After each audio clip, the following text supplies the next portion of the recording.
This is when the professionals make their moves, when retail investors are busy with holidays and year-end activities, when markets are running on skeleton crews and reduced volume, when nobody's really paying attention. At least that's the theory. In practice, gold sits at $4,190 right now. Silver trades at $74.70. And those of us watching understand these holiday prices are setting up something extraordinary for the new year. Earlier today, I got a phone call from someone at one of the biggest precious metal merchants in Western Canada. I won't share his identity. What matters is what he revealed to me. His exact words were, "Monday shattered every sales record we've ever had. We surpassed our previous best by 50%. That earlier record happened during the 2021 social media buying frenzy. We're witnessing more than just strong interest. We're watching panic buying unfold. Consider the implications." During holiday time, when families gather and celebrate, coin shop customers are rushing in with such force that they're shattering historical benchmarks. This isn't guesswork. This isn't fear of missing out. This is primal preservation behavior emerging. Those with insight recognize what's approaching in 2026, and they're securing their positions before the opportunity vanishes. Allow me to break down precisely what's occurring in the markets currently, because traditional financial journalism is entirely missing the point. They're publishing pieces about seasonal retail and year-end investment adjustments. They're overlooking the most significant precious metal opportunity in recorded history. The yellow metal has pierced above its ascending, broadening wedge barrier on the daily time frame. For anyone unfamiliar with chart interpretation, here's the simple version. This formation indicates growing price swings within a positive framework. It signifies the fluctuations are becoming wider, but they're expanding upward. The surge past $4,280 verified that this metal isn't merely pausing, it's taking off. However, the yellow metal isn't where the real action is. It does what it always does. It's the foundation. It's the reliable constant. The white metal is where attention belongs. This shiny element is higher by 145% so far this year. In October, it demolished a 45-year barrier that stood since 1980. And what occurred after breaking that ceiling? It sped up. The increases aren't slowing. They're gaining intensity. The force is strengthening, not weakening. And the chart structure on the daily time frame shows something that should frighten anyone still watching from the sidelines. We're seeing an Adam and Eve formation. We're observing an inverted head and shoulders. We're looking at a cup and handle that exploded above 54.50 and drove prices to $70 within weeks. These aren't coincidental markings on a display. These are formations that have forecasted significant movements for generations, and they're all indicating the identical direction, upward. The near-term objective for the white metal based on the ascending broadening wedge formation sits somewhere between $80 and $90. But here's what market experts hesitate to articulate publicly. That objective will climb as prices advance. The formation widens, the fluctuation intensifies, the upper limit continues ascending, and past $90, there's nothing but empty space until we reach three figures. $100 per troy ounce isn't wishful thinking. It's a mathematical certainty propelled by limited availability, manufacturing requirements, and an influx of individual investor capital that's only starting. If you believe the advance is finished, you're not watching closely. We're in the opening stages of a once-in-a-lifetime movement.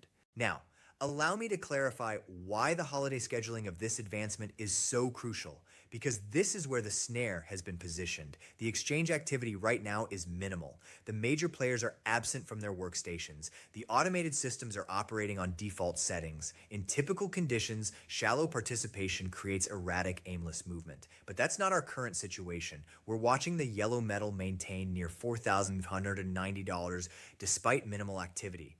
We're seeing the white metal rest at 74.70, not because liquidation force is building, but because purchasers are preparing before the subsequent climb. This is remarkable. In shallow conditions, valuations should be exposed to retreats. They should be drifting downward as the absence of purchasing force allows natural decline. Instead, valuations are remaining solid. They're stabilizing in a narrow band, gathering momentum like a tightened coil. What does this reveal about underlying interest? It reveals that purchasing power is substantial. It reveals that whenever valuations decrease, even marginally, purchasers are prepared to acquire the commodity. It reveals that the protective capital movements into these metals aren't a passing occurrence driven by news cycles. They represent a foundational transformation in how investors perceive these holdings. The globe is transforming. The previous monetary structure is disintegrating, and individuals are reacting by transferring their resources into the most ancient form of currency humanity knows. This won't cease in January. This will intensify. Allow me to present the fundamental scenario that's propelling this advancement because the chart formations are merely the visible layer. They're the manifestation of deeper mechanisms at play. The American currency is declining. This isn't subjective opinion. This is verifiable information. The anticipation that the Federal Reserve will commence reducing borrowing costs as rising prices cool and economic expansion slows is creating downward force on the greenback. And when the American currency weakens, these metals become more appealing to foreign purchasers.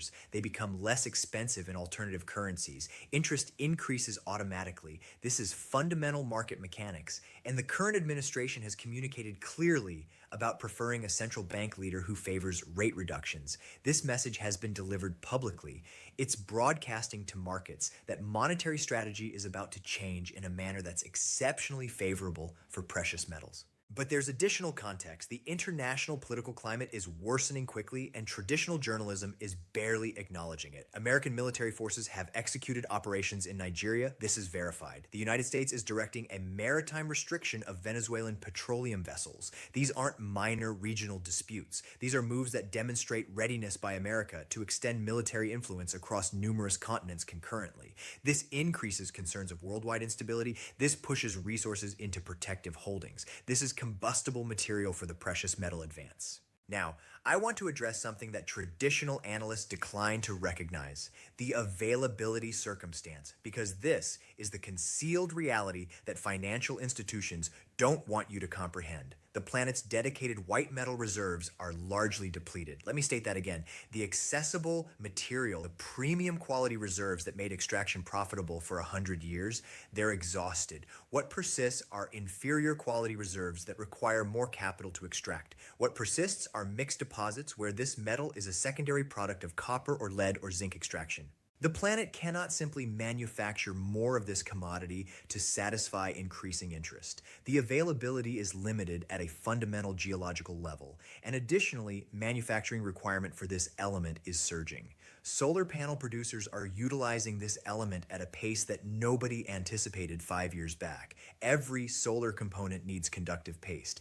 Every battery-powered automobile needs this element for its electrical pathways.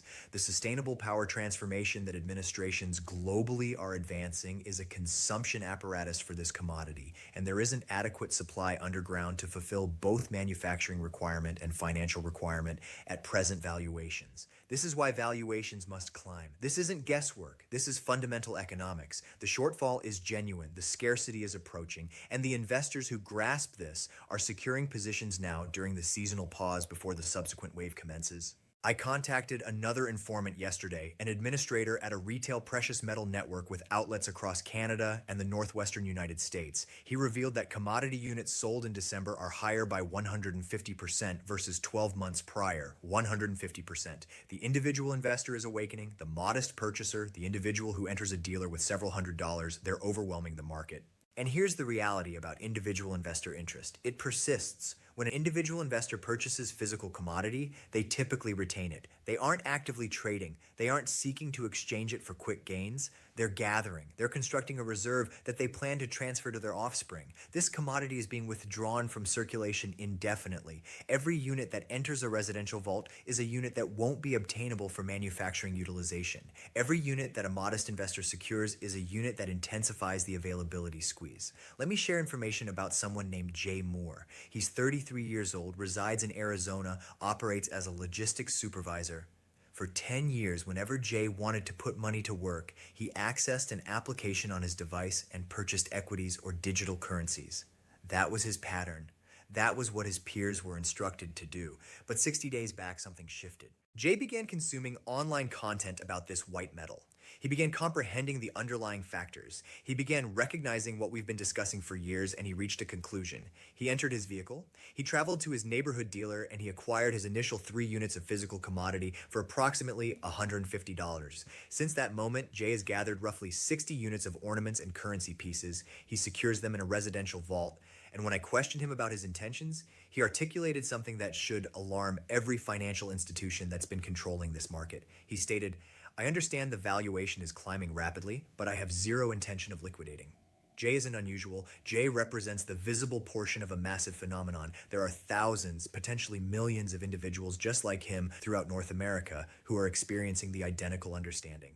They're understanding that equities can become worthless. They're understanding that digital currencies can be compromised or prohibited. They're understanding that financial accounts can be restricted. But this white metal is physical. This commodity is authentic. This element has been currency for 5 millennia, and unlike electronic holdings, this metal can be secured, defended, and transferred to subsequent generations without any third-party exposure. As Jay expressed it, I simply want to possess something real where I can safeguard myself and assist my relatives after I'm deceased. That isn't the declaration of someone chasing gains. That's the declaration of someone who has abandoned confidence in the existing framework, and when millions of individuals abandon confidence simultaneously, the requirement for tangible holdings becomes astronomical.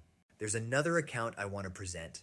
Michael DeCrane is 46 years old, resides in Indianapolis, operates as the operations director at a video conferencing corporation. For him, gathering this commodity began as a pastime to experience with his 7-year-old child. They would visit dealers during journeys, 5 or 6 locations across various states, just to examine what they possessed and include a piece here and there. It was a connecting activity. It was something physical and an existence of displays and alerts. But throughout the previous 8 years, Michael's pastime evolved into a substantial holding. He gathered approximately $60,000 worth of pieces and ingots. And here's what makes Michael's account educational. He was monitoring the yellow to white metal proportion. This April, when the yellow metal was exchanging at roughly 100 times the white metal, Michael identified that the white metal was historically underpriced. He purchased more. Then, as white metal valuations jumped and that proportion decreased, he liquidated approximately half his holdings. This is what informed capital does. They don't just purchase and maintain blindly. They monitor the connections between holdings. They identify when the white metal is inexpensive relative to yellow metal and they gather. Then when it outperforms and the proportion tightens, they secure gains or exchange into the yellow metal to maintain their buying capacity. This is the approach I've been instructing for years, and it functions. The yellow to white metal proportion has been declining consistently as the white metal outperforms. At the 1980 summit, the proportion decreased to approximately 15-1. Right now, I need to confront something that doubters enjoy emphasizing because I understand they're observing and anticipating any justification to reject what's occurring. They claim that this white metal is susceptible to explosive and collapse patterns. They claim that it tends to surge dramatically and then plummet, and you understand what? They're accurate. That has occurred previously. In 1980, it spiked to $50 and then collapsed. In 2011, it reached $49 and then retreated. The doubters reference these instances as evidence that this commodity is too unstable, too hazardous, too risky for legitimate investors. But here's what they deliberately overlook. The purchasing power adjusted summit from 1980 exceeds $200 per unit in contemporary currency. This metal would need to more than triple from current levels just to equal that summit. We're nowhere close to speculative excess territory by historical benchmarks. The individuals who purchased at $50 in 1980 and maintained it weren't incorrect about this commodity.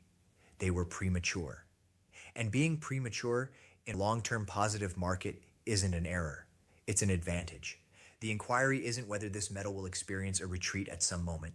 The inquiry is whether you'll be situated to benefit before that retreat occurs. And presently, with valuations at $74.70 and the technicals indicating $100, the potential reward versus potential loss is overwhelmingly favorable for purchasers. Allow me to guide you through the technical levels that matter currently, because accuracy is essential when you're maneuvering a market this unstable. On the 2-hour time frame, this commodity is exchanging just beneath the peak of its ascending pathway. We observed a formation with an extended upper tail around 75.40, which indicates hesitation, but not genuine liquidation. This is beneficial. This is the market regaining composure. The valuation is maintaining well above the 50-day exponential moving average near $70, which is functioning as flexible foundation. The pathway that has directed this metal higher since mid-month remains unbroken. Any decreases are acknowledging the center of that pathway. The initial barrier level is $75.40. Beyond that, we have $76.90, and the upper pathway objective is $78. On the lower side, foundation sits at $72.65 with stronger foundation at $70.50, which is the previous consolidation area. The relative strength indicator is in the high 60s, displaying robust force but cooling from excessive conditions. This is precisely what you want to observe in a healthy upward trend. The approach here is straightforward. Purchase decreases near $72.70 with a protective exit beneath $70 and an objective of $76.90. That provides you a potential reward versus potential loss proportion that any expert trader would appreciate. For the yellow metal, the scenario is equally favorable. Now, allow me to clarify why January 2026 will be explosive, because the arrangement is ideal. During the seasonal period, precious metals have been gathering energy. Activity is minimal, but valuations are steady. The optimistic investors are gathering quietly while the major institutions are absent. When the fresh year commences, multiple events occur simultaneously. First, institutional capital returns online. The speculative funds, the retirement funds, the government wealth funds, they all come back to their trading workstations with fresh capital to allocate. They examine the charts, they observe the breakthroughs, they observe the force, and they enter aggressively. Second, tax-motivated liquidation concludes. Throughout December, some investors liquidate losing holdings to balance capital gains. This generates artificial liquidation force that suppresses valuations. In January, that force vanishes. Third, fresh year allocation choices are executed. Investment boards convene and determine how to arrange for the approaching year. With equities expensive, bonds producing less than rising prices, and international risk climbing, precious metals become an evident selection. The capital movements into these metals will increase dramatically. The experts who analyze precious metals are finally beginning to acknowledge what we've been articulating for years. The market attitude has transformed aggressively optimistic. Spot valuations above $70 aren't a passing spike. It's a fresh foundation. The 145% year-to-date increase has ignited renewed interest for the yellow metal as well. Both commodities are being perceived as essential protections in an unstable macro climate. The relationship is powerful. When the white metal advances, it confirms the yellow metal. When the yellow metal advances, it provides shelter for the white metal. They reinforce each other in a beneficial pattern that compensates holders of both commodities. But here's what troubles me, and I need to be transparent with you about this. The exchange activity in derivative contracts linked to the iShares Trust has surged to the maximum level since the social media powered surge of 2021. That's a cautionary indicator. It informs me that speculative participation is climbing. It informs me that some individuals are purchasing this commodity simply because the valuation is climbing without comprehending the underlying factors. This category of purchasing can create violent retreats when the force diminishes. I'm not claiming the advance is finished. I'm claiming that instability will intensify. There will be days when valuations decline 5% or even 10%. There will be headlines declaring that the speculative excess has exploded. And when those days arrive, you need to be ready mentally. You need to comprehend that retreats are beneficial. They eliminate the uncertain holders. They reload the mechanism for the subsequent advancement. The individuals who panic liquidate during retreats are the identical individuals who repurchase at elevated valuations later. Don't be that individual. The underlying argument for this white metal has never been more robust. Allow me to present it one final time so there's no misunderstanding. Manufacturing requirement is increasing, propelled by solar, battery vehicles, and electronics. Financial requirement is increasing, propelled by rising price concerns, currency weakness, and international instability. Availability is limited because the accessible reserves are exhausted. The shortfall between availability and requirement is expanding every year. The valuation must climb to stabilize the market. There's no alternative mathematical result. The financial institutions can control paper valuations in the near term. They can increase collateral obligations, they can modify the regulations, but they cannot manufacture this commodity. They cannot create this element from nothing. And as long as the physical shortfall exists, the valuation will continue climbing. For those of you who already possess physical commodity, who have been gathering for years, who listen when we were advocating strongly at $25 and $30 and $40, congratulations. You're being compensated for your patience and certainty. But don't become satisfied. Don't presume the journey is finished. We're heading to $100 and probably past. The inquiry isn't whether you should maintain. The inquiry is whether you should increase your holdings on any retreat. For those of you who are fresh to this, who are just discovering this market, who are experiencing fear of missing out as you observe the valuation climb daily, I have a communication for you as well. It isn't too late. Yes, this commodity is higher by 145% this year. Yes, you missed the simple gains from $25 to $70, but if it reaches $100, you still have 35% potential from current levels. If it reaches $150, you have 100% potential. If it reaches $200, which is just the purchasing power adjusted 1980 summit, you have 170% potential. The simple capital has been captured, but there's still substantial capital to be captured. The essential element is to purchase physical commodity whenever feasible. Don't depend on paper commitments. Don't rely on exchange traded funds that might resolve in currency during an emergency. Don't maintain futures agreements that can be terminated by exceptional circumstance provisions. Possess the commodity, maintain it in your control, secure it in a vault that you manage. This is the sole method to guarantee that your resources are defended when the framework finally fractures. And make no error, the framework is fracturing. The fissures are observable for anyone who examines. The obligation levels are unmanageable. The currency is being diminished. The international political structure is fragmenting. The previous regulations no longer function. We're entering a fresh period, and the individuals who possess tangible holdings will prosper, while the individuals who maintain paper commitments will experience hardship. I want to conclude with one final consideration. The seasonal period is a moment when most individuals focus on relatives, on celebration, on pausing from the pressure of routine existence. There's nothing incorrect with that. Appreciate this moment. Be engaged with the individuals you care about, but don't allow your awareness to diminish completely. The markets don't rest. The mechanisms propelling precious metals higher don't pause. And the opportunity to arrange yourself for the 2026 increase is diminishing with each passing day. When you return from the seasonal break, when you access your workstation in January and examine the valuation, I want you to recall this message. I want you to recall that I communicated to you precisely what was going to occur. I want you to recall that the arrangement was observable for anyone willing to look. The momentum is gathering. The mechanism is tightening. The breakthrough is approaching. Ensure you're on the